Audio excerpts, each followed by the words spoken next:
Hello বন্ধুরা, কি করতেছ রে? আজকে একটা মুচি পাচ্ছি আর শশাটা একটু বেশি বড়। আর যখন বাইর করলাম দেখো কত ছোট। এটা কি করবা?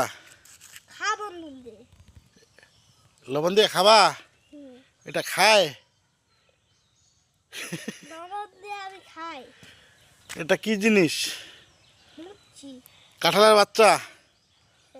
এটা সবার পৃথিবীর ছোট আর এটা একটু বড়। তাই? এই দেখো। ছি ছি ছি ছি, সকাল সকাল ওগুলা খায়? এই মুচিটা পাইলে দাও কি?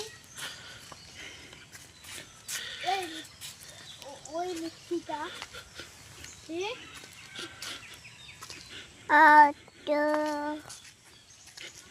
এই মুচিটা পাইয়া দাও। ওটা কাঁঠাল হবে, ওটা খায় না। এটা ছোট আছে রে, এই পাশেরটা দেখা যায় ছোট, ওইটা করে দাও।